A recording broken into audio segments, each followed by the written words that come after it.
الحمدللہ رب العالمین والصلاة والسلام علی اشرف الخلائق اجمعین سید الاولین والآخرین امام المرسلین و خاتم النبیین سیدنا و مولانا و شفیعنا و حبیبنا و حبیب الہ العالمین وعلی اہل بیتہ الطیبین الطاہرین الخداۃ المہدیین وصحبہ المنتجبین۔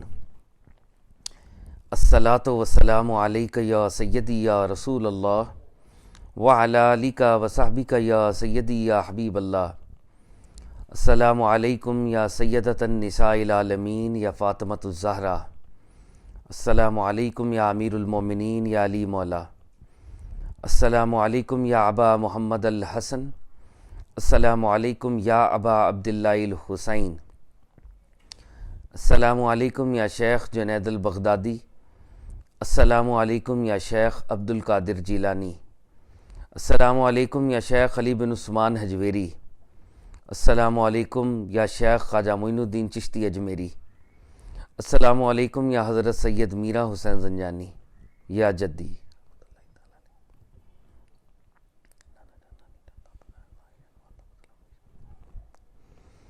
برِ صغیر میں اولیاء اللہ کے امام، ہم سب ادنا لوگوں کے رہبر شیخ علی بن عثمان حجویری رحمۃ اللہ علیہ نے کشف المحجوب لکھی۔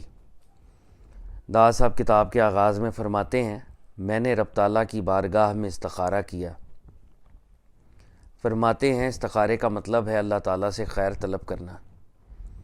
ہم بارگاہ رب العزت میں پروفٹ صلی اللہ علیہ وآلہ وسلم کا واسطہ پیش کرتے ہیں، تمام انبیاء کرام کا واسطہ پیش کرتے ہیں، تمام اولیاء اللہ کا واسطہ پیش کرتے ہیں، بالخصوص حضور داتا صاحب کا واسطہ پیش کرتے ہیں کہ ہمارا یہاں پر بیٹھنا سننا سنانا نفع بخش ہو، آمین یا رب العالمین۔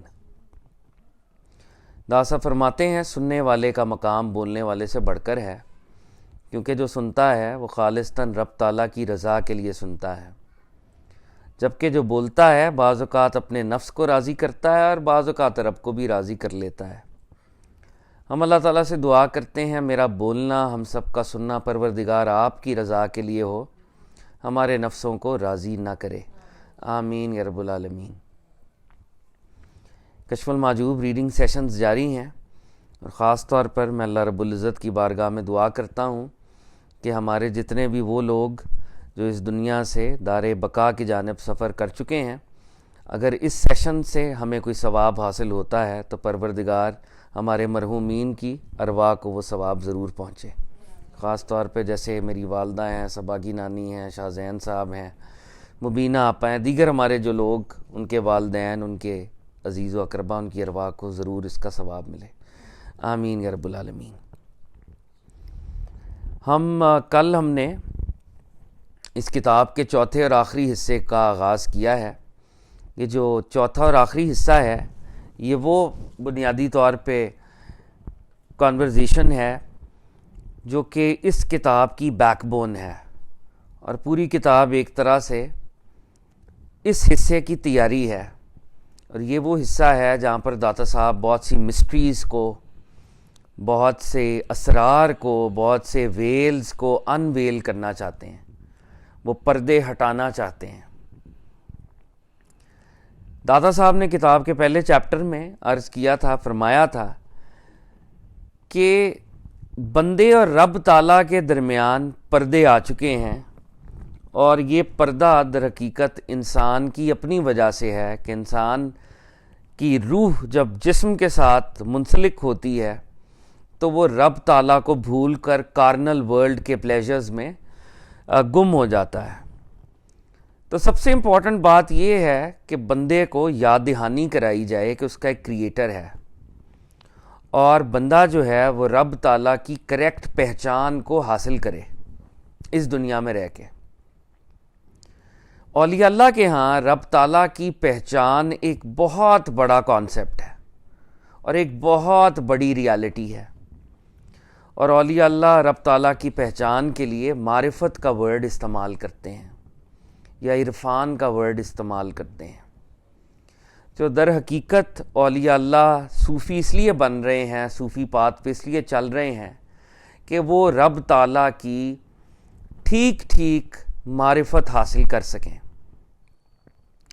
کل داتا صاحب نے جو کانورزیشن کی ہے وہ معرفت کے بارے میں کچھ بیسک کانسیپٹس داتا صاحب نے وہ ہمیں عطا کیے ہیں. اگر ہم اس کا کوئک ریکیپ کر لیں تو داتا صاحب نے قرآن عظیم الشان کی آیات پیش کیں، اور سب سے پہلے تو وہ آیات پیش کیں جن میں رب تعالیٰ کی طرف سے بندے کو یہ یاد دہانی کرائی جا رہی ہے کہ وہ رب تعالیٰ کو فراموش کیے ہوئے ہے. اللہ رب العزت فرماتے ہیں کہ بندوں نے رب کو ایسے نہیں پہچانا جیسے کہ رب کا حق تھا کہ اس کو پہچانا جائے. پھر داتا صاحب نے احادیث رسالت مآب صلی اللہ علیہ وآلہ وسلم بھی پیش کی اور ہمارے سامنے یہ حقیقت رکھی کہ سرکار دو عالم نے فرمایا کہ اگر بندہ رب تعالیٰ کی کریکٹ پہچان حاصل کر لے، آقا نے فرمایا، تو اس کی دعائیں کبھی رد نہیں ہوں، حتیٰ کہ پہاڑ بھی اگر اس کے سامنے ہوں تو پہاڑ بھی ٹل جائیں، اور وہ اللہ کی اتنی قربت میں چلا جائے گا کہ اللہ اس کو ایسی عطا اور ایسی طاقت بھی دے سکتے ہیں کہ وہ پانی پر چل سکے. مطلب مثال کے طور پر ایمفسس دیا گیا ہے. جی یہ حدیث شریف ہے، اور یہ حدیث اس کے ریفرنس بھی موجود ہیں. میں اگر اس کی ایز اٹ از پڑھ دوں کہ اگر تم اللہ تعالیٰ کو پہچان لیتے جیسا کہ اس کے پہچاننے کا حق ہے تو سمندروں پر پاؤں پاؤں چلتے اور تمہاری دعا سے پہاڑ اپنی جگہ سے ٹل جاتے. تو جب بندہ واقعی رب تعالیٰ کو پہچانتا ہے، جیسے صحیح بخاری کی مشہور روایت ہے، میرے بندے نفل پڑھ کر میرے اتنے قریب ہو جاتے ہیں کہ میں ان کا ہاتھ بن جاتا ہوں جس سے وہ پکڑتے ہیں، میں ان کے کان بن جاتا ہوں جس سے وہ سنتے ہیں. تو رب تعالیٰ اپنی مرضی سے ان کو طاقتور کر دیتا ہے، ان کو طاقت عطا کرتا ہے. تو اگر جو صاحبان معرفت ہیں ان کو طاقت ملتی ہے. پھر داتا صاحب نے جو انیشل کانورزیشن کی ہے اس میں دو کانسیپٹس داتا صاحب نے ہمارے سامنے رکھے ہیں. معرفت دو طرح کی ہے، ایک معرفت قالی، قول کی معرفت ایز اے سینگ، اور دوسری معرفت حالی، حال والی معرفت، کہ معرفت آپ انٹرنلائز کر چکے ہیں. تو ہم سب لوگ تو ورڈز کے کھلاڑی ہوتے ہیں، ورڈز کے لیول پہ چیزوں کو دیکھ رہے ہوتے ہیں. تو اگر آپ کسی کو یہ کہیں کہ جی بلیک، تو بلیک ایک ورڈ ہے، لیکن اگر آپ کسی کو دکھا دیں بلیک اور وہ بلیک کو انٹرنلائز کر لے تو وہ بلیک اس کی کیفیت بن جائے گی. گرین ایک ورڈ کے لیول پر کچھ اور ہے، گرین ایکسپیرینس کرنا ایک اور چیز ہے، گرین پلانٹس اور اس کے شیڈز کو دیکھنا. تو اسی طرح رب تعالیٰ کی جو معرفت ہے ورڈ کے لیول پر وہ اور طرح سے اپیئر ہوتی ہے، اور جو اس کی حقیقت ہے جو سٹیٹس کے لیول پر، انٹرنل کے لیول پر، کہ آپ کا ہارٹ اس کو گراسپ کرے، تو وہ ایک اور لیول پر ہوتی ہے. تو داتا صاحب نے فرمایا کہ جو ایکسپیرینس کے تھرو سٹیٹ بیسڈ معرفت حاصل کرتے ہیں ان کو ورڈ/نالج والی معرفت آٹومیٹکلی مل جاتی ہے. اور جو نالج والی معرفت جن کے پاس ہوتی ہے، ضروری نہیں ہے کہ ان کے پاس سٹیٹ بیسڈ، ایکسپیرینس بیسڈ معرفت بھی ہو، ضروری نہیں ہے وہ ان کی کیفیت بھی ہو. جیسا کہ ورڈ کے لیول پر ہم بھی اللہ کو ایک مانتے ہیں، لیکن اپنے درجے پر سرکار دو عالم صلی اللہ علیہ وآلہ وسلم، اب رجب کا مہینہ بھی ہے، معراج پہ تشریف لے کے گئے تھے، تو جو آقا اللہ کو ون مانتے ہیں اس کا تو کمپیریزن ہی نہیں ہے، کیونکہ وہ آقا کے لیے وہ معرفت ایک حال ہے، ایک پریزنس ہے، وہ ایک سٹیٹ ہے، وہ ان کے اندر انٹیریئر کے اندر وہ انٹرنلائز ہو چکی ہے. حضرت موسیٰ علیہ السلام کی جو معرفت ہے جو کہ طور پر ان کو ملی یا ملتی تھی، اس کا کوئی کمپیریزن ہم نہیں کر سکتے جب وہ اللہ سے کلام ہی کرتے تھے. اسی طرح جناب عیسیٰ علیہ السلام کو جو معرفت ہے، بن باپ کے وہ پیدا ہوئے، انہوں نے کلام کیا، تو اس کا جو لیول ہے وہ ایک ان کا ایکسپیرینس ہے، ان کا وہ خود بذات خود حضرت عیسیٰ اللہ کی نشانی ہے، ہی از ہمسیلف این آرگومنٹ آف اللہ تعالیٰ. تو داتا صاحب نے اس پر بہت ایمفسائز کیا کہ نالج سے ورڈز تو مل سکتے ہیں، ورڈز کی ریالٹی ضروری نہیں ہے مل جائے، لیکن جس کو اللہ ریالٹی عطا کر دیں گے تو اس کو ورڈز آٹومیٹکلی وہ it's part of the package words اس کو مل ہی جائیں گے. اب داتا صاحب نے معرفت کے بارے میں کچھ انیشل کانورزیشن کی کہ what are those gadgets, what are those instruments with the help of which we can attain معرفہ. وہ کیا وہ چیزیں کیا کرنا چاہیے. تو داتا صاحب کے دور میں گروپ تھا, وہ معتزلائٹس کا گروپ تھا, اور وہ ہر چیز کو ریشنالٹی پر تولتا تھا, ریزن پر. تو ان کا یہ کہنا تھا کہ ریشنالٹی کے بغیر, ریزن کے بغیر آپ کو معرفت اللہ کی حاصل نہیں ہو سکتی.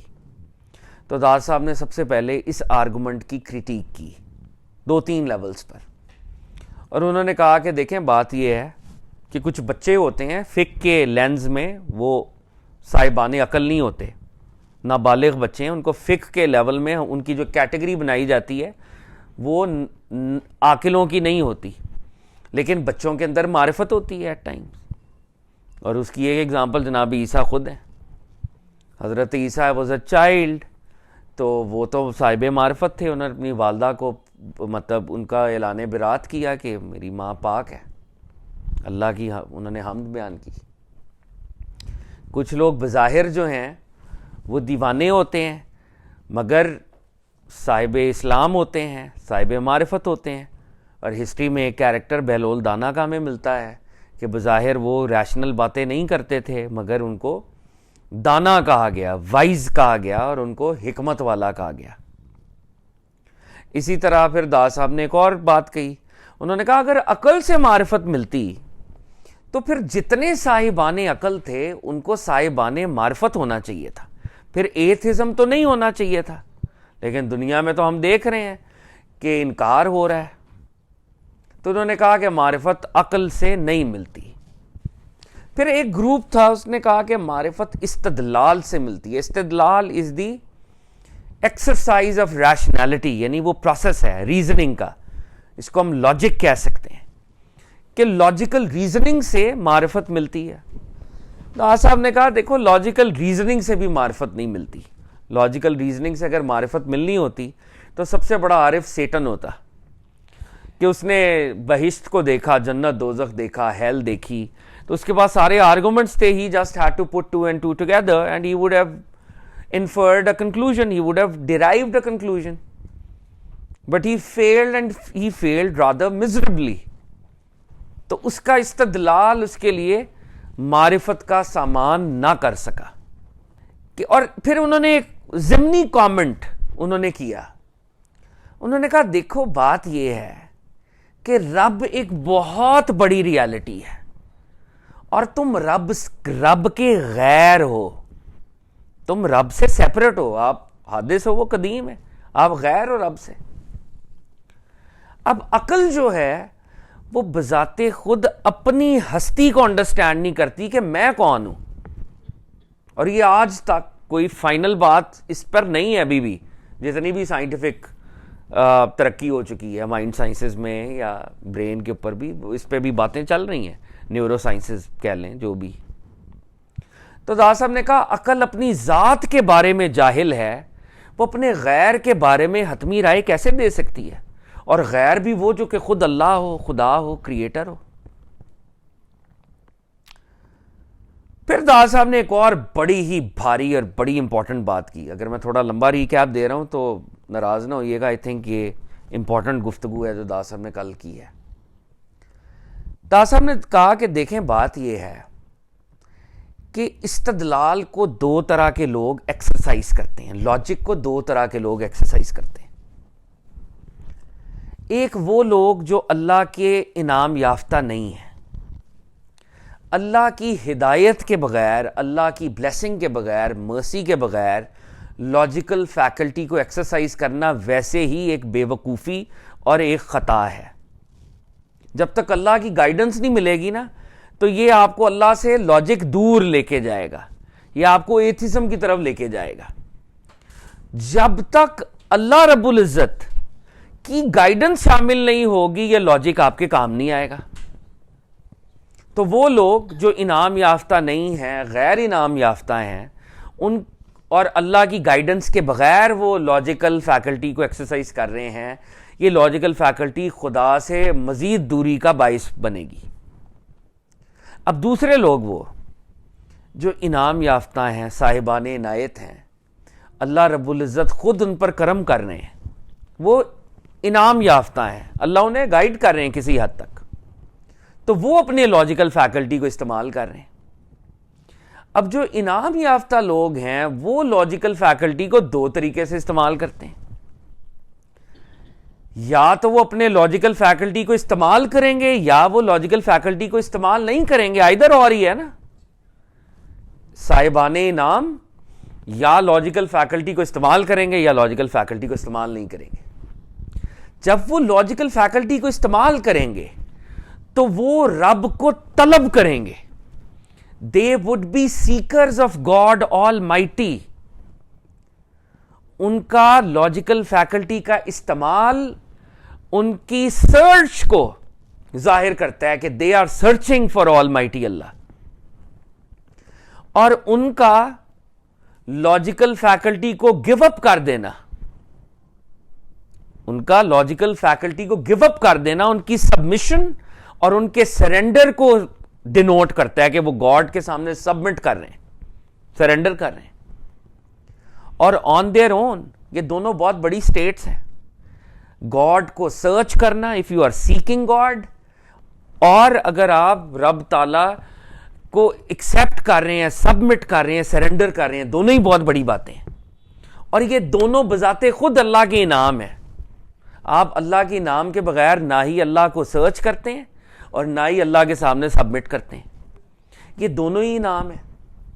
لیکن داتا صاحب نے یہاں پر پاز کیا، داتا صاحب نے کہا اگر تم سبمیشن میں چلے جاؤ اور اگر تم گاڈ کی سرچ میں چلے جاؤ تو ریئلائز کرنا کہ کوئی بندہ ایسا نہیں ہے جو سبمیشن میں بھی ہو تو سرچ کو چھوڑ دے، سبمٹ کرنے والا بھی سرچ کو کرتا رہے گا، سرچ گیو اپ نہیں کر سکتے۔ لیکن اور یہ دونوں ہائر سٹیشنز ہیں، مگر یہ دونوں سٹیشنز بھی معرفت نہیں ہیں، نہ آپ کی سبمیشن سے رب کی معرفت ملتی ہے اور نہ ہی آپ کی سرچ سے رب کی معرفت ملتی ہے۔ تو داتا صاحب نے پھر یہاں پر جملے دیے، داتا صاحب نے کہا وہ رب ہے جو دلوں کے بند قفل کو کھولتا ہے۔ دلوں پہ تالے لگے ہوئے ہیں، the hearts were locked with a lock، اور اللہ رب العزت اس لاک کو خود کھولتے ہیں۔ تو داتا صاحب کہتے ہیں کہ اس پر ایک انہوں نے اگزامپل دی امیر المومنین حضرت علی کرم اللہ وجہہ کی، کہ انہوں نے کہا کہ میں نے رب کو رب کے فضل سے پہچانا، اللہ کو اللہ کے فضل سے پہچانا، اگر اس کا فضل نہ ہوتا تو نعوذ باللہ میں بھی شاید اسلام نہ لاتا یا معرفت نہ پاتا، اور غیر اللہ کو رب ہی کے نور سے میں نے پہچانا کہ یہ غیر ہے، اس کی طرف نہیں جانا۔ اللہ رب العزت نے جو لائٹ عطا کی ہے اس کی وجہ سے میں غیر اللہ سے میں نے منہ موڑ لیا۔ تو دادا صاحب یہاں پہ بھی امپلائی کر رہے ہیں جب حضرت علی جیسے بڑے لوگ ہیں وہ اللہ رب العزت کے سامنے ایسی سبمیشن میں ہیں اور اپنی معرفت کو صرف اللہ ہی کا فضل قرار دیتے ہیں، تو میں اور آپ کس کھیت کی مولی ہیں، we are no buddies really. پھر دادا صاحب نے ایک بڑی خوبصورت بات کہی، انہوں نے فرمایا کہ اللہ رب العزت نے روح کو پیدا کیا اور جسم کو پیدا کیا، اور جسم اور روح کی وجہ سے انسانی لائف پیدا کی، اور اللہ نے دل کو پیدا کیا اور دل کو اپنے آپ سے متعلق کر لیا، جسم کو پیدا کیا، جسم کو روح کے متعلق کر دیا، دل کو پیدا کیا، دل کو اپنے سے متعلق کر دیا۔ اب اللہ ہی قرآن میں فرماتے ہیں کہ میں دلوں کو زندہ کرتا ہوں، تو دادا صاحب کہہ رہے ہیں وہ عقل جو آپ کی باڈی کو زندہ نہیں کر سکتی وہ دل کو کیسے زندہ کر سکتی ہے جو کہ معرفت پکڑتا ہے؟ تو اللہ رب العزت ہی ہیں جو دلوں کو زندہ کر کے اس میں معرفت عطا کرتے ہیں، معرفت اللہ کے علاوہ عطا نہیں ہو سکتی۔ تو کل پھر دادا صاحب نے مزید قرآن کریم کی آیات پیش کی، اور اس میں جو مومنین کے لیے آیات ہیں اور جو کفار کے لیے آیات ہیں وہ دونوں پیش کی انہوں نے، کہ مومنین کو اللہ کیسے نور عطا کرتے ہیں اور کفار پر کیسے مہر لگاتے ہیں، تو یہ سارا کسی کو معرفت مل جائے کسی کو نہ ملے، اصل میں یہ اللہ کا فضل ہے، اللہ کی مرضی ہے، اللہ کی مشیت ہے، اور اللہ رب العزت کی میجسٹی ہے، اور اللہ کی قہاریت اور اس کا جو غالب ہونا ہے، اس کا تقاضا یہ ہے کہ ہم اس کے سامنے جھکیں اور معرفت کے لیے اس سے تقاضا کریں۔ طلب سے ہم رک نہیں سکتے، طلب کرتے رہیں اللہ سے، طلب نہیں روک سکتے، اپنی جو سرچ ہے اس کو نہیں روک سکتے۔ تو دعا صاحب نے ایک جو بڑا ہی بھاری جملہ کل کہا، اب وہ ریجیکٹ کس کو کر رہے تھے کہ بھائی استدلال اور عقل سے معرفت نہیں ملتی، معرفت اللہ کے فضل سے ملتی ہے۔ تو انہوں نے جو جملہ بولا، اور یہیں سے ہم شروع کرتے ہیں دوبارہ، کہ مخلوقات میں سے کسی کو بھی یہ قدرت نہیں کہ وہ اس کو خدا تک پہنچا دے۔ جتنی کریٹڈ چیزیں ہیں، جتنی بھی کریٹڈ چیزیں ہیں، they could be humans, they could be anything, they could be books, anything، وہ اللہ تک آپ کو نہیں پہنچا سکتی۔ اور دادا صاحب نے اس آرگومنٹ کو بیک کس ایگزامپل سے کیا، اگر مخلوقات خدا تک پہنچا سکتی تو استدلال میں کوئی ابو جہل سے زیادہ عقل مند نہیں تھا، اور کوئی دلیل حضرت محمد مصطفیٰ صلی اللہ علیہ وآلہ وسلم سے بڑھ کر نہیں تھی۔ لیکن کیونکہ ابو جہل کے لیے بدبختی کا حکم جاری ہو چکا تھا، اس لیے سرکار دو عالم صلی اللہ علیہ وآلہ وسلم کی رہنمائی بھی اس کو کوئی نفع نہ دے سکی۔ اسی طرح مدینے میں ایک منافق تھا، رئیس المنافقین عبداللہ ابن ابی، اور اس کا جو بیٹا تھا وہ پکا مسلمان تھا، باپ منافق تھا۔ اب جب وہ اس کا جنازہ، پروفٹ صلی اللہ علیہ وسلم چلے گئے اس کے جنازے کے لیے کیونکہ بیٹے نے تقاضا کیا، تو اللہ کی طرف سے وہی آ گئی ہے، حبیب آپ 70 دفعہ بھی اس کا پڑھیں گے، اس کو میں معاف نہیں کروں گا۔ اور آقا نے کہا کہ اگر مجھے اللہ یہ کہتا کہ میں کر دوں گا تو میں 71ویں دفعہ بھی پڑھ سکتا تھا۔ حدیث کا مفہوم ہے کہ I was ready کہ I could offer his جنازہ for 71 times اگر اللہ اس کو بخش دے تو۔ جب اللہ بدبختی کا مہر لگا دیتا ہے تو پھر اللہ اپنی میجسٹی میں پھر وہ نبیوں ولیوں اور ہیومنز سے پھر وہ بیونڈ ہے۔ تو دادا صاحب نے کل یہ بات کہی ہے۔ اب آج یہیں سے ہم شروع کرتے ہیں۔ دادا صاحب کہتے ہیں یاد رکھو کہ استدلال کا پہلا درجہ ہی حق تعالیٰ سے روگردانی ہے۔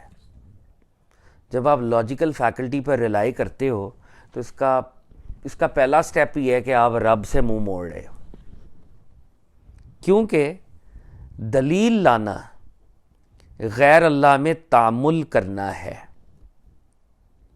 اور معرفت الہی کی حقیقت اس کے برعکس غیر حق تعالیٰ سے منہ موڑنا ہے۔ اب دلیل کیا ہے؟ اللہ تعالیٰ ہے دلیل آرگومنٹ اللہ کا غیر ہے، اور جب بندہ سبمٹ ہوتا ہے اور وہ اللہ کی معرفت حاصل کرنا چاہ رہا ہے تو وہ صرف اللہ سے ہیلپ مانگنا چاہ رہا ہے، وہ اپنی بھی تمام فیکلٹیز کو گیو اپ کر دیا اس نے۔ تو دادا صاحب کہہ رہے ہیں کہ جو آپ کا پہلا سٹیپ ہے لاجیکل ریزننگ میں، وہ غیر اللہ سے مدد آپ طلب کر رہے ہیں۔ آپ کا کام تھا کہ آپ اللہ سے مدد طلب کرتے۔ دلیل کا پہلا درجہ ہی حق تعالیٰ سے روگردانی ہے، کیونکہ دلیل لانا، اپنے آرگومنٹس لانا غیر اللہ پہ ریلائے کرنا ہے، کہ آپ اللہ کو غیر اللہ کے پاتھ سے جاننے کی کوشش کر رہے ہیں۔ اور معرفت الہی تو اس کے برعکس ہے۔ معرفت الہی تو یہ ہے کہ غیر اللہ سے منہ موڑو۔ جب آپ اپنی عقل کے اوپر استدلال کر کے خدا کو پہنچنے کی کوشش کر رہے ہو تو یہ تو آپ ایک غیر اللہ سے مدد طلب کر رہے ہو، اور غیر اللہ اللہ تک نہیں پہنچاتا۔ اچھا، آن دا فیس آف اٹ یہ جملہ شاید ہمیں لگے کہ یہ کیا جملہ ہے، لیکن اب دادا صاحب آگے 4 لائنز کی ایک بڑی ایکسپلینیشن بھی کریں گے اس کی، کہ کیوں عقل کے اندر وہ کیپیسٹی نہیں ہے کہ وہ رب تعالیٰ کو پہچان سکے۔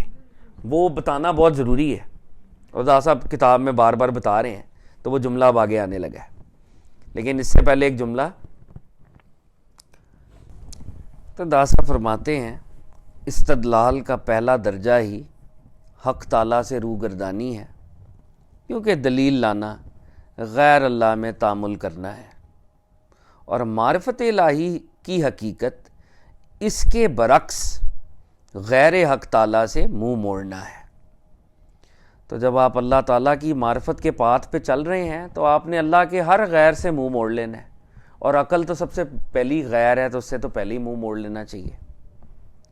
دوسرا یہ کہ تمام مطلوبات کا وجود استدلال کی وجہ سے ہوتا ہے۔ اس دنیا میں ہمارے جو مطلوبات ہیں نا، مطلوب آبجیکٹیوز کو کہتے ہیں، اس دنیا میں ہمارے جتنے بھی آبجیکٹیوز ہیں وہ ہم لاجیکل فیکلٹی کے ذریعے حاصل کرتے ہیں، اور یہ ہماری ہیبٹ ہوتی ہے۔ اٹ از آر ہیبٹ کہ ہم سارا جو بھی دن کے کام کر رہے ہیں اس میں logical faculty at its very peak نظر آ رہی ہوتی ہے، چاہے وہ ہماری آفیشیل کام ہو، چاہے ہمارے گھر کے کام ہو۔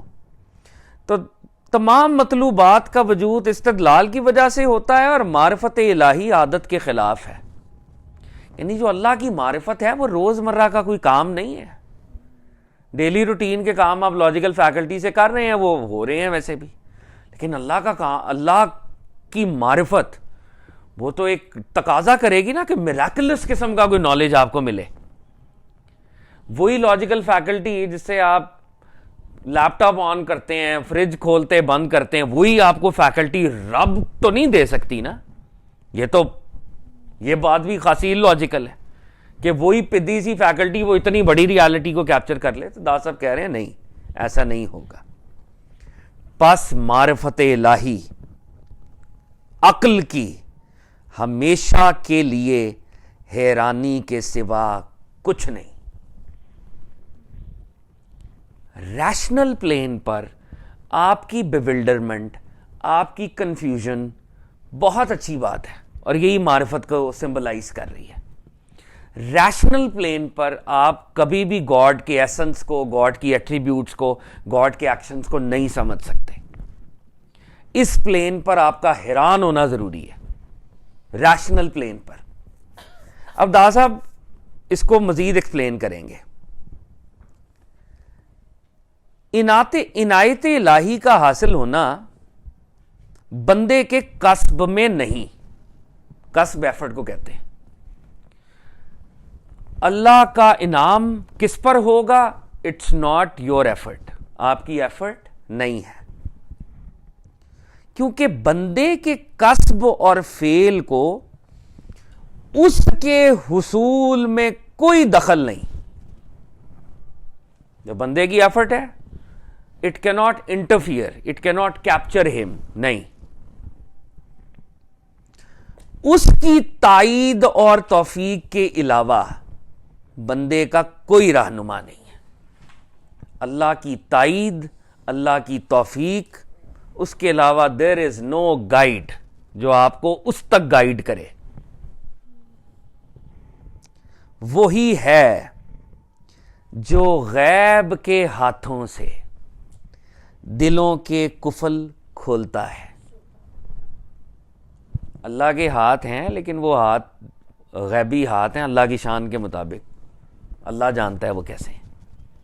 تو وہ جو اللہ کی اپنی شان کے مطابق جو بھی ہاتھ ہیں، وہ دلوں کے تالے کو کھولتا ہے خود، آپ کی ایفرٹ سے وہ تالا نہیں کھلنا۔ اس لیے جو کچھ حق تعالیٰ کے سوا ہے سب حادث ہے۔ اللہ کے علاوہ جتنے لوگ ہیں، جتنی چیزیں کریٹڈ ہیں، پروفٹ سے لے کے کام مخلوق تک، سب حادث ہیں۔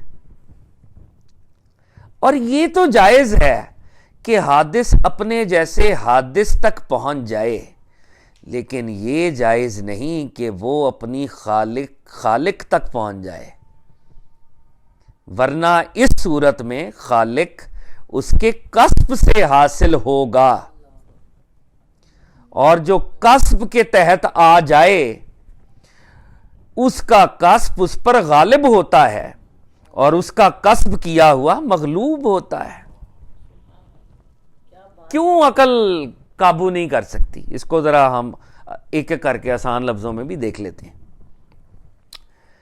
تو دا صاحب پہلے تو بتا چکے ہیں وہ آرگومنٹ کہ اللہ ہی کھولے گا، اب اس کی ایک ایکسپلینیشن کہہ رہے ہیں دا صاحب کہ دیکھیں یہ دس از ایڈمیسیبل کہ دو کریٹڈ ریالٹی رکھنے والی چیزیں اشیاء آپس میں مل جائیں، کیونکہ ان کی ڈائمینشن سیم ہے، وہ ایک ہی ریلم کی چیزیں ہیں، وہ مل سکتی ہیں، حادث سے مل سکتا ہے، لیکن ایسا نہیں ہو سکتا کہ حادث اپنی ایفرٹ سے خالق کو مل لے. ٹھیک ہے؟ کیوں؟ کیونکہ جب میں ایفرٹ لگاؤں گا اپنی سے تو میری ایفرٹ خدا کا احاطہ کر لے گی، نعوذ باللہ، خدا پر غالب ہو جائے گی، خدا پر غلبہ کر لے گی، اور نعوذ باللہ خدا اس صورت میں مغلوب ٹھہرے گا، نعوذ باللہ. میرے پاس وہ کوئی فیکلٹی نہیں ہے کہ میں رب تعالیٰ کو پر غالب آ سکوں، نعوذ باللہ من ذالک، نہیں ہو سکتا. جیسے ایک مثال ہے، یہ پنکھا بہت بڑا ہے لیکن اس وقت میری نظر اس کا احاطہ کیے ہوئے، اور یہ میں اس پر غالب آ چکا ہوں، یہ مغلوب ہے میری نظر کے سامنے، میری نظر کے سامنے یہ مغلوب ہے.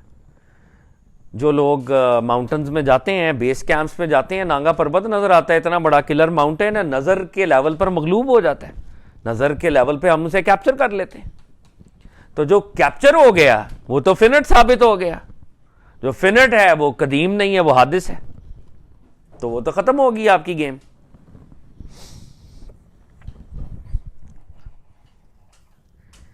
تو اگر ہم اپنی ریشنالٹی کو ایکسرسائز کرتے کرتے یہ کلیم کرنے لگیں کہ ہم رب کو ریشنل پلین پر پا سکتے ہیں، تو نعوذ باللہ من ذالک ہم یہ کہنا چاہ رہے تھے کہ ہم نعوذ باللہ اپنی ریشنل فیکلٹی کے ذریعے رب پر غلبہ پا گئے ہیں، یعنی ہم نے رب کو پا لیا ہے، جو کہ پاسبل نہیں ہے. اس لیے عقل جو ہے وہ نہیں اس کو پائے گی. عقل کے پاتھ سے اگنوسٹک ہونا زیادہ میرا خیال ہے لاجیکل بات ہے. عقل کے پاتھ پر آپ فیتھ پہ نہیں جا سکتے، اگنوسٹک آپ شاید آسانی سے ہو سکتے ہیں. تو دا صاحب کہہ رہے ہیں پس کرامت یہ نہیں کہ عقل فعل کو دیکھ کر فعل کی ہستی کو ثابت کرے، واہ واہ واہ، بلکہ کرامت یہ ہے کہ وہ حق تعالیٰ کے نور سے اپنی ہستی کی نفی کرے. واہ واہ واہ، نگیٹ.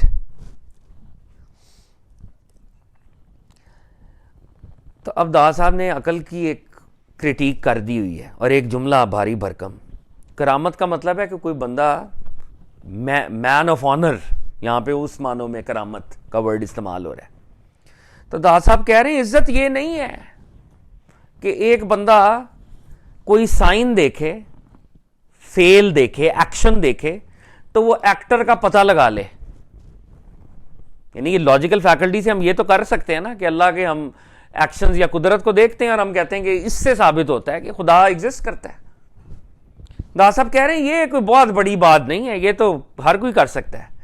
بڑی بات یہ ہے، آنر والی بات یہ ہے کہ بندے کو اللہ تعالیٰ کی لائٹ ملے، اللہ اس پر اپنی لائٹ، نالج کی لائٹ عطا کرے، اور اس نالج کی لائٹ میں وہ یہ انڈرسٹینڈ کرے کہ میں تو ایگزسٹ ہی نہیں کرتا، اصل میں تو فارغ ہوں. وہ اپنی ذات کو بھول جائے اور اس میں گم ہو جائے.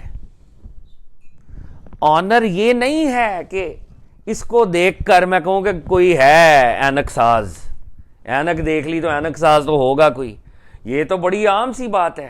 آنر یہ ہے کہ اللہ کی لائٹ مجھے ملے اور میں کہوں یہ تو حادث ہے، یہ تو اس قابل نہیں ہے اس پہ توجہ کی جاتی. تو دا صاحب کہتے ہیں وہ جو پیچھے انہوں نے بات کی تھی نا معرفت قالی اور معرفت حالی، یہ دوبارہ وہ آرگومنٹ، بڑے آرگومنٹ پر واپس آ گئے.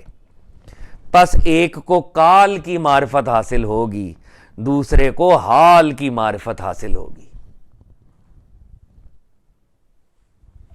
جو لاجیکل کازیشن سے اللہ پر ایمان لا رہا ہے وہ ورڈ کے لیول پر کہہ رہا ہے کہ اللہ ایک ہے، اور جس کو اللہ اپنا نالج عطا کر رہے ہیں، اپنی لائٹ دے رہے ہیں، وہ ایکسپیرینس اور حال کے لیول پر کہہ رہا ہے وہ ایک ہے. بڑا فرق ہے دونوں میں.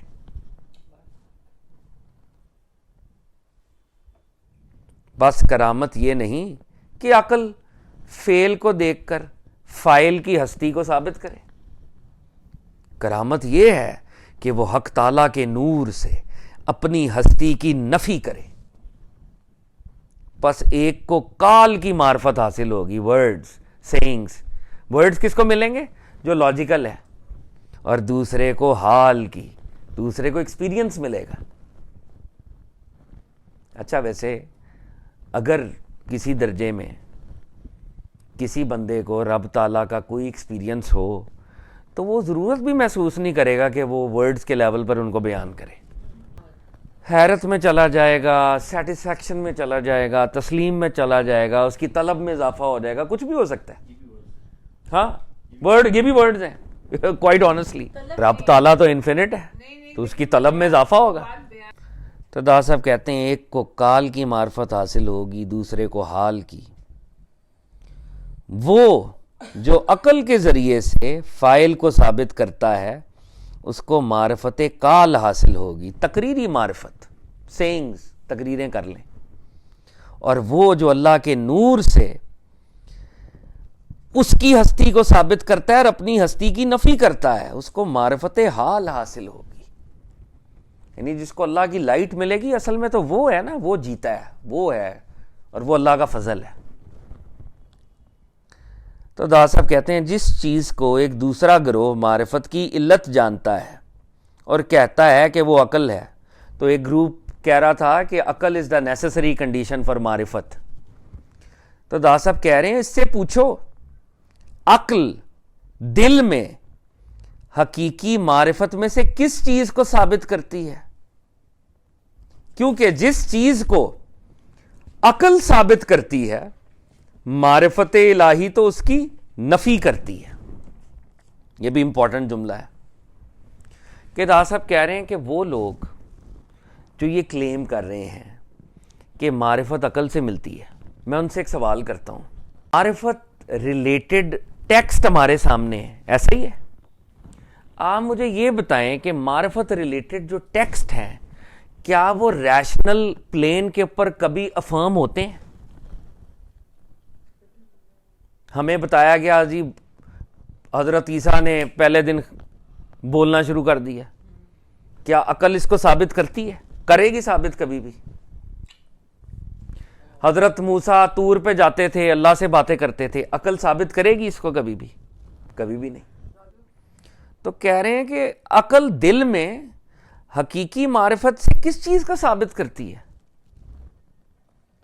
تو ثابت کرتی ہے جتنے میریکلز ہیں، نہیں کرتی، لیکن ہمارا تو ایمان ہے اس کے اوپر. اور جس چیز کو عقل ثابت کرتی ہے، عقل جن چیزوں کو بھی ثابت کرتی ہے، معرفت الہی تو اس کی نفی کرتی ہے. بہت ہی ادنا اور حقیر اگزامپلس. عقل کہتی ہے ذخیرہ اندوزی کرو، پیسے بڑھیں گے. اللہ کہتے ہیں صدقات میں صدقات بڑھتے ہیں اور سود گھٹتا ہے. عقل کہتی ہے نہیں، سود بڑھتا ہے، mark up, interest, discount rates.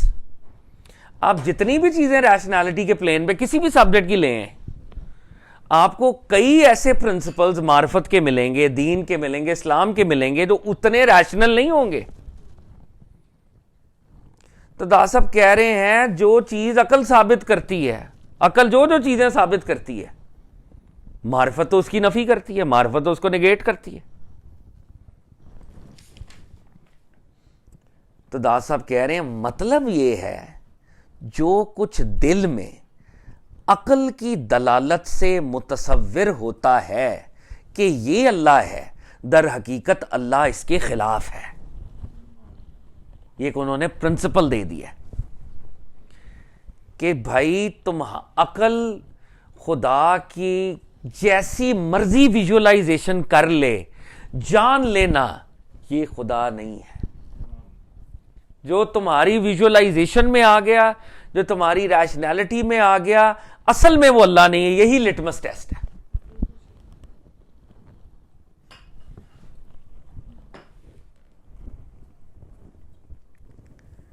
تو دا صاحب کہتے ہیں پس یہاں عقل کی کیا مجال ہے کہ اس کے دلیل پیش کرنے سے معرفت حاصل ہو؟ نہیں، عقل بیچارے کی اوقات کیا ہے کہ وہ جو آرگومنٹ دے رہی ہے اس سے معرفت حاصل ہو؟ اور یہ ایک اور کریٹیسزم ہے بڑا، یاد رکھو، اس لیے کہ عقل اور وہم دونوں ایک جنس ہیں۔ وہم کیا ہوتا ہے؟ وہم کیا چیز ہے؟ ہمارے گمان، ہمارے کنجیکچرز، ہمارے ڈاؤٹس، ہمارا شکوک و شبہات، ہمارے دادا صاحب کہہ رہے ہیں ایک منٹ، ہیلو، ایک سورس ہے، اس سے وہم بھی آتے ہیں آپ کو اور اس سے آپ عقل کو بھی ڈرا کر رہے ہیں۔ نہیں، وہ تو ایک عقل کا فنکشن، وہ اسکیپٹیکل ہونا ایک اور بات ہے، لیکن آپ کے ویسے بھی جو وہم ہوتے ہیں ان کا سورس بھی وہی سورس ہے نا، وہی ایکٹیویٹی، ایک طرف سے ریشنالٹی، لاجک، اور دوسری طرف سے ڈسوننس۔ عقل اور وہم دونوں کا سورس وہی ہے، وہی ایکٹیویٹی ہے، پیچھے وہی فیکلٹی ہے۔ تو داس صاحب کہہ رہے ہیں کہ عقل کی کیا مجال کہ اس کے آرگومنٹ سے اللہ کی معرفت مل جائے، اس لیے کہ عقل اور وہم دونوں ایک جنس ہیں، اور جہاں جنس ثابت ہو جائے وہاں معرفت منفی ہو جاتی ہے۔ جہاں پر یہ چیز ثابت ہو جائے کہ دو حادث چیزیں ہیں، کریٹڈ چیزیں ہیں، تو وہیں پر سمجھ آ جاتی ہے کہ معرفت مائنس ہوگی، معرفت ختم۔ مطلب یہاں پہ دو کریٹیسزم دے رہے ہیں، ایک عقل اور وہم کا سورس ایک ہے، نمبر 2 عقل اور وہم دونوں حادث ہیں، اور معرفت اللہ کی معرفت ہے نا، حادث چیز اس کو کیپچر نہیں کر سکتی۔ ایک اور لیول پہ دیکھیں، دیکھو عقل کا کتنے لیولز پر اس کو کریٹیک کر رہے ہیں۔ پس عقل کے استدلال سے معرفت حق کو ثابت کرنا تشبیہ ہے، اور عقل کے استدلال کی نفی کرنا تعطیل ہے۔ اب ہم یہاں پہ تھوڑا سا رکیں گے، ان دو ورڈز کو بھی دیکھیں گے پہلے کہ یہ کیا ورڈز ہیں۔ پہلے ہم ان کو لٹرل لیول پہ دیکھیں گے، اور پھر ہم اس کے پیچھے اگر کوئی تھیولوجیکل پوزیشن ہے تو اس کو بھی دیکھیں گے۔ دا صاحب کہہ رہے ہیں کہ عقل کو یوز کرتے وقت ہم دو طرح کی فیکلٹیز استعمال کر رہے ہوتے ہیں۔ ایک عقل کی فیکلٹی ہے کمپیریٹو فیکلٹی، جب ہم عقل کو استعمال کر رہے ہیں نا تو ہم کمپیریزنز کر رہے ہیں، تشبیہ۔ لاجک بھی یہی ہے نا، کڑی سے کڑی جوڑتے ہیں جب ہم، تو اصل میں ہم کمپیریٹو فیکلٹی، یہ بلیک ہے کیونکہ وہ فلانا بورڈ بھی بلیک تھا تو یہ بھی بلیک ہے، وہ بھی بلیک تھا، ہم کمپیریزن کر رہے ہیں۔ وہ اس جانور کو میں نے ادھر دیکھا تھا، وہ شیر تھا، یہ بھی اس سے ملتا جلتا ہے، یہ بھی ہینس شیر ہے، یہ تشبیہ ہے، تشبیہ۔ تو عقل سے جب بھی آپ کوئی کام کرو گے تو آپ تشبیہات اور کمپیریزن سے نتیجوں کو ڈرا کرتے ہو۔ تو عقل کا استعمال کیا ہے؟ تشبیہات۔ اور اگر آپ عقل کو استعمال نہیں کرتے تو عقل کی تعطیل، you are suspending your rational faculty, suspension. یہ ابھی میں نے لٹرل مطلب آپ کو بتایا۔ ایک ہے جی تشبیہ، کمپیریٹو ہونا، اور ایک ہے تعطیل، عقل کا استعمال نہ کرنا، سسپینڈ کر دینا۔ یہ اس کا لٹرل مطلب ہے۔ اب ایک درجے اور اوپر جاتے ہیں۔ آج سے 1200 سال پہلے رب تعالیٰ کے بارے میں جب بحثیں ہوتی تھیں تو ایک بحث یہ تھی کہ اللہ رب العزت کی ذات اور صفات کا آپس میں کیا تعلق ہے، اللہ کی ایٹریبیوٹس اور اللہ کے ایسنس، اس کا آپس میں کیا تعلق ہے۔ کچھ لوگوں کا خیال تھا کہ اگر ہم اللہ کی ایٹریبیوٹس کو سیپریٹلی مان لیں تو توحید پر مسئلہ پڑ جائے گا، کیونکہ ہم یہ کہہ رہے ہیں کہ اللہ کی پراپرٹیز اللہ میں، اور اس طرح ہم دو قدیم چیزوں کی بات کر رہے ہوں گے۔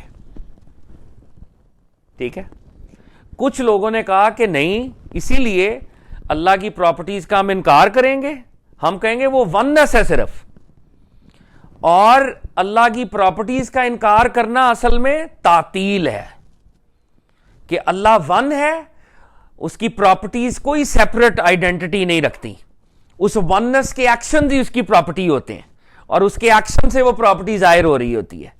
تو انہوں نے کہا کہ ہم اللہ کی پراپرٹیز کا انکار کرتے ہیں. معتزلائٹس اور اس طرح کے لوگ تھے. تو ان لوگوں کو کہا گیا معطلہ کہ وہ تعطیل اختیار کیے ہوئے ہیں. تعطیل کہ اللہ کی پراپرٹیز کو نہیں مان رہے.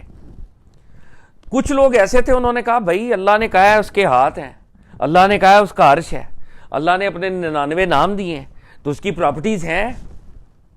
اور انہوں نے ان پراپرٹیز کو کیسے سمجھا؟ انہوں نے پراپرٹیز کو ایسے سمجھا جیسے انسانوں کی پراپرٹیز ہوتی ہیں کہ اس کا ہاتھ ایسا ہے جیسے کہ انسان کا ہاتھ ہوتا ہے. تشبیہ.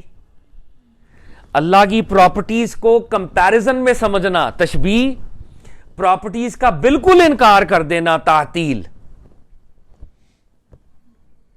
اب اللہ والوں کا ایک گروپ ہے, وہ کیا کہتا ہے, امام مالک ہیں اس میں, دیگر لوگ ہیں, انہوں نے کہا کہ ہم اللہ تعالیٰ کی پراپرٹیز کا اقرار کرتے ہیں کیونکہ قرآن و حدیث میں اللہ نے اپنی پراپرٹیز بتائی ہیں, لیکن ہم اس کی حالت پر خاموش ہیں کہ وہ کیا حالت ہے, وی ڈونٹ نو. تو اس لیے انہوں نے کیا فکرہ دیا کہ اللہ کی ذات اور صفات دونوں ہیں, مگر صفات نہ عین ذات ہیں نہ کہ غیر ذات ہیں. اس کی ایٹریبیوٹس نہ خدا ہیں اور نہ خدا سے باہر, وی ڈونٹ نو وہ کیا ہے, اس نے کہا ہے تو ہم مان رہے ہیں. لیکن اگر ہم انکار کر دیں گے وہ ایک ایکسٹریم پوزیشن ہے, دیٹ از تعطیل.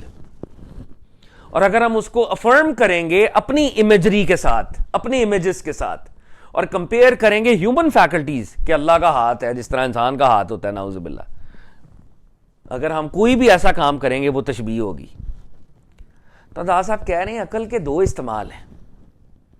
چھوٹے درجے پہ تشبیہ کیا ہے, کمپیریٹیو ہونا اور عقل کو سسپینڈ کر دینا. بڑے درجے پہ کیا ہے, وہ پیچھے بحث بھی ہے جو میں نے آپ کو بتائی ہے کہ عقل کے ذریعے گاڈ کی ایٹریبیوٹس کا ثابت کرنا تشبیہ, اور عقل کے ذریعے گاڈ کی ایٹریبیوٹس کو سسپینڈ کر دینا کہ وہ ہیں ہی نہیں, تعطیل. اور یہ دونوں اولیاء اللہ اور اہل سنت کا یہ عقیدہ ہے ہی نہیں.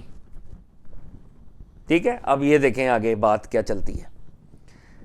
عقل کے استدلال سے معرفت حق کو ثابت کرنا تشبیہ ہے اور عقل کے استدلال کی نفی کرنا تعطیل ہے.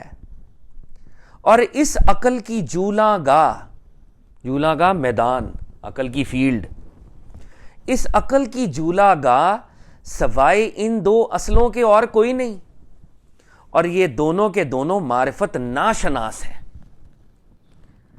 تو صاحب کہہ رہے ہیں عقل کے کیا دو فنکشنز ہیں, یا تشبیہ یا تعطیل, اس کے علاوہ اس کے کوئی دو فنکشنز نہیں ہیں, اور یہ دونوں ہی فنکشنز معرفت نہیں رکھتے.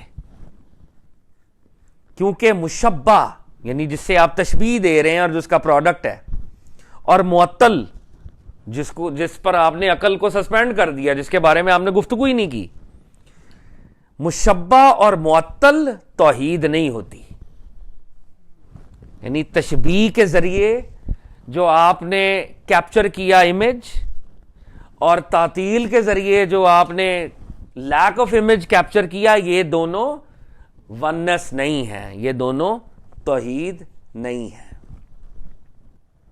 تو داس صاحب کہہ رہے ہیں یہ تھوڑا ٹیکنیکل گفتگو ہے, لیکن بہت سالڈ ہے, یہ بہت سالڈ ہے.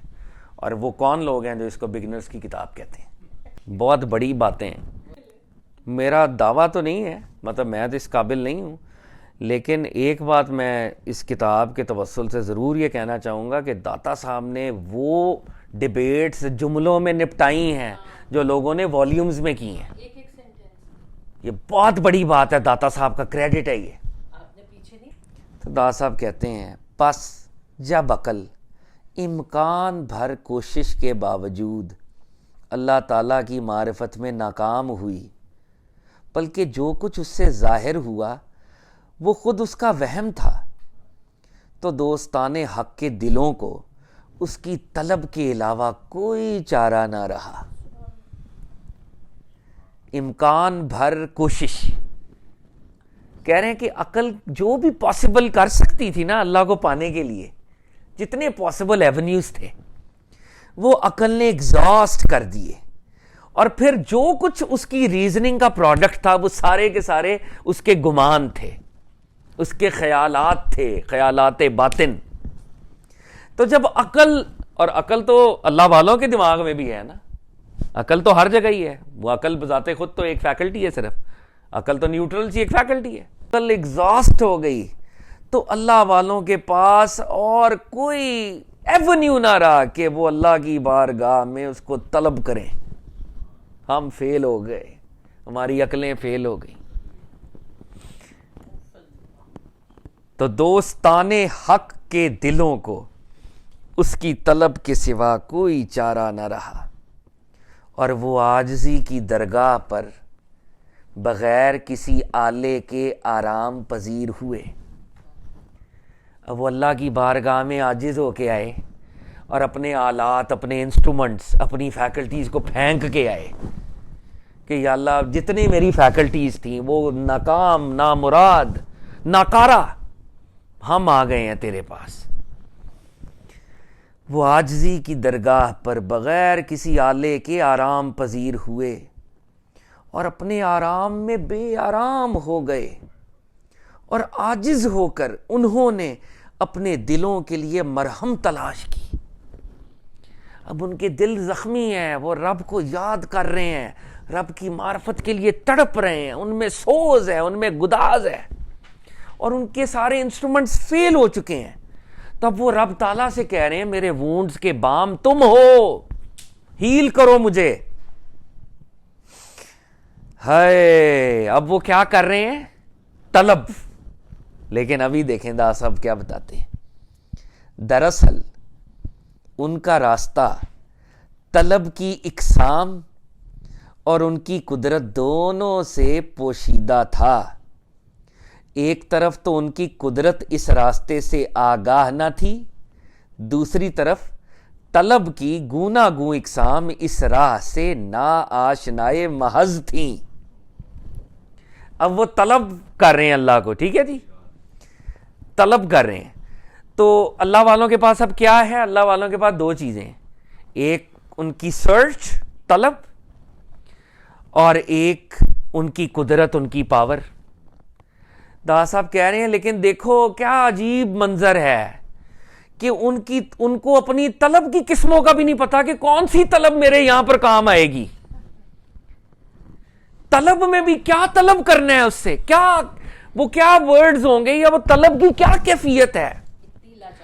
اتنی بیچارگی ہے، اور ان کی جو پاور ہے وہ راستے سے نا آشنائے محض ہے. وہ ایبسولوٹلی اگنورنٹ ہے کہ جانا کدھر ہے. They don't even have power. رب کو سیکھ بھی کرنا ہے، رک بھی نہیں سکتے، اور یہ بھی نہیں پتا کہ کیسے سیکھ کریں. اور وہ جو پاتھ ہے جس پر اس کو سیکھ کرنا ہے، وہ پاتھ کے بارے میں بھی ٹوٹل اگنورنس ہے. اتنی بیچارگی اور اتنی نتھنگنس اور اتنی فنا ہے اور اتنی انائلیشن ہے اور اتنی عاجزی ہے.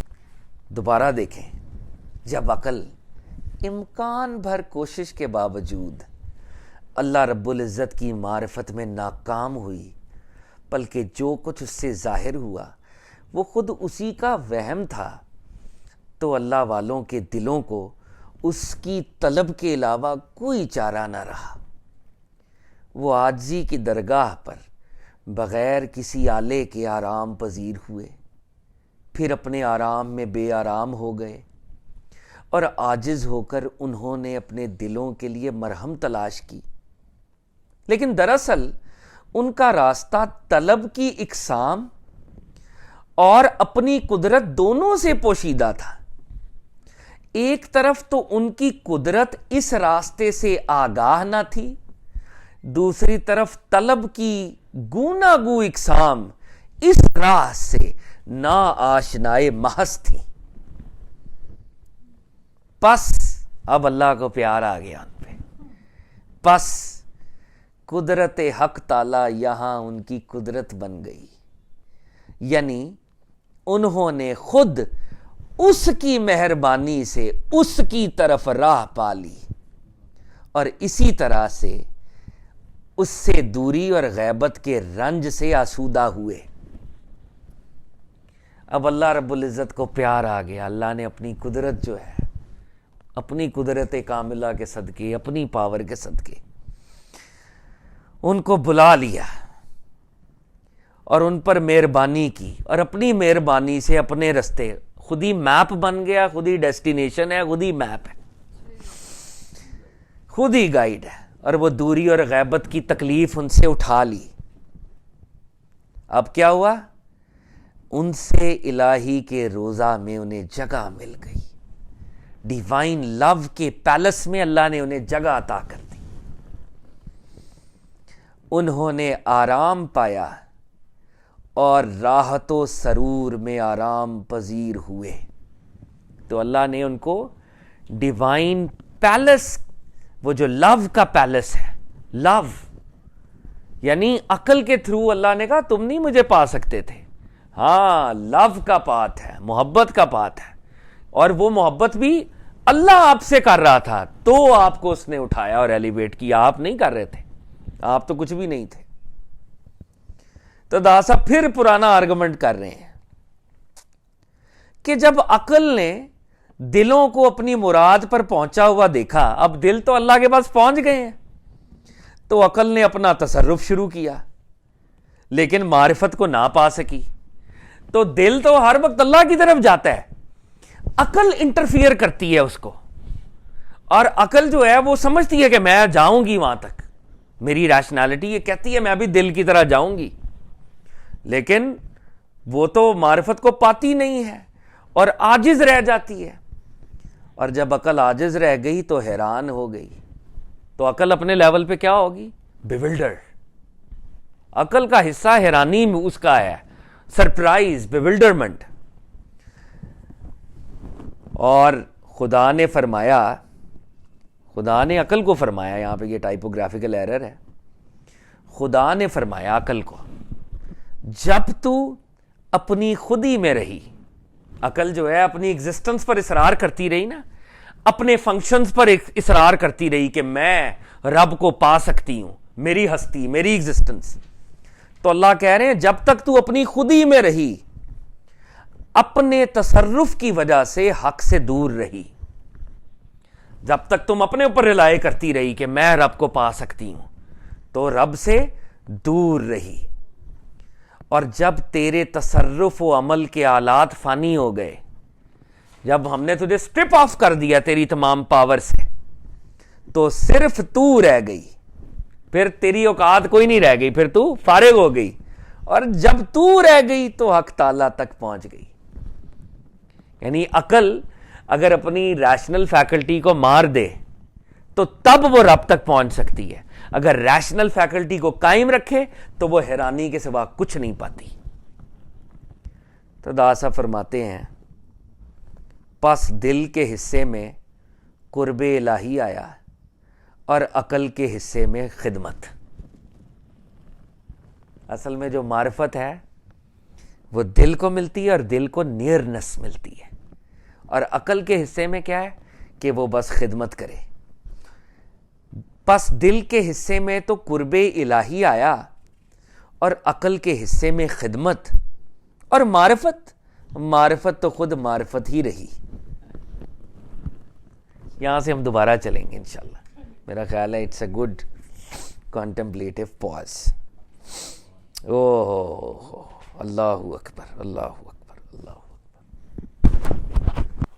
اعوذ باللہ من الشیطان الرجیم. بسم اللہ الرحمن الرحیم. الصلاۃ والسلام علیکہ یا سیدی یا رسول اللہ. السلام علیکم یا انبیاء اللہ. السلام علیکم داتا صاحب. السلام علیکم حضرت عبد القادر جیلانی. اے صاحبو, تم پر فرشتے نگراں مقرر ہیں جو خفیہ پولیس کی طرح تمہارے قدم قدم کی نگرانی اور حرکتیں قلم بند کرتے رہتے ہیں. تم حق تعالیٰ کی شاہی حراست میں ہو کہ کہیں جا نہیں سکتے, اور تم کو کچھ خبر نہیں کہ کھلم کھلا بغاوت کا کیا حشر ہوگا. سمجھدار بنو, اپنے دلوں کی آنکھیں کھولو. جب تم میں کسی شخص کے مکان پر کچھ لوگ مل کر بھی آئے تو تم کو چاہیے کہ خود گفتگو میں ابتدا نہ کرو بلکہ چپ رہو، اور جب وہ خود بات کریں تو اس کے کلام کا جواب دو اور اس سے نہ پوچھو وہ جس سے کوئی فائدہ نہ ہو. توحید بھی فرض ہے، طلب حلال بھی فرض ہے، اور عمل میں اخلاص پیدا کرنا فرض ہے. عمل پر ہر قسم کے معاوضے کا چھوڑنا بھی فرض ہے. عمل پر ہر قسم کے معاوضے یعنی ریٹرن ریوارڈ کا چھوڑنا بھی فرض ہے. فاسقوں اور منافقوں سے بھاگ اور نیکوکار صدیقین کے ساتھ لاحق ہو، اور جب تجھ پر معاملہ مشتبہ ہو کہ نیکوکار اور منافق میں فرق نہ کر سکے تو رات کو تہجد کے وقت اٹھ اور 2 رکعت نفل بنیت حصول معرفت پڑھ. اس کے بعد عرض کر، اے میرے پروردگار، اپنی مخلوق کے نیکوکار بندوں پر مجھ کو مطلع کر، مجھے خبر دے، مجھ کو واقف بنا اور اس شخص سے جو مجھ کو تیرا راستہ دکھلائے اور مجھ کو تیرے کھانے کھلائے اور تیری شراب پلائے اور میرے قلب کی آنکھ میں تیرے قرب کی روشنی کا سرما لگائے، اور مجھ کو ان سے باخبر کر دے جو آنکھوں سے دیکھ چکے اور مشاہدے سے ایمان لائے، نہ کہ دوسروں کی تقلید سے. اہل اللہ نے حق تعالیٰ کے فضل کا کھانا کھایا ہے. اہل اللہ نے حق تعالیٰ کے فضل کا کھانا کھایا ہے. یہی بات آج داتا صاحب نے بھی ہمیں بتائی ہے. اہل اللہ نے حق تعالیٰ کے فضل کا کھانا کھایا ہے. اس نے اس کے انس کی، اللہ کے انس کی شراب پی ہے اور اس کے قرب کا دروازہ دیکھ لیا ہے.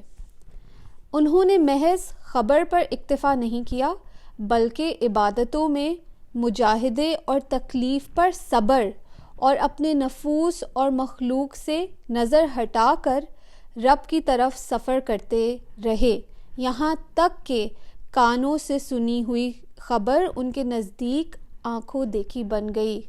انہوں نے محض خبر پر اکتفا نہیں کیا بلکہ عبادتوں میں مجاہدے اور تکالیف پر صبر اور اپنے نفوس اور مخلوق سے نظر ہٹا کر رب کی طرف سفر کرتے رہے، یہاں تک کہ کانوں سے سنی ہوئی خبر ان کے نزدیک آنکھوں دیکھی بن گئی. جب وہ اپنے رب تک پہنچے تو اس نے ان کو ادب سکھایا اور مہذب بنایا، حکمتوں اور علوم کی تعلیم دی، اپنی مملکت پر مطلع کیا، ان کو بتا دیا کہ در حقیقت اس کے سوا کوئی حرکت یا سکون دینے والا نہیں ہے، نہ اس کے سوا کوئی عطا کرنے والا ہے، نہ اس کے سوا کوئی روکنے والا ہے، نہ اس کے سوا کوئی حرکت یا سکون دینے والا ہے، اور نہ اس کے سوا کوئی قضا و قدر والا ہے، نہ اس کے سوا کوئی عزت یا ذلت دینے والا ہے، نہ کوئی دشمن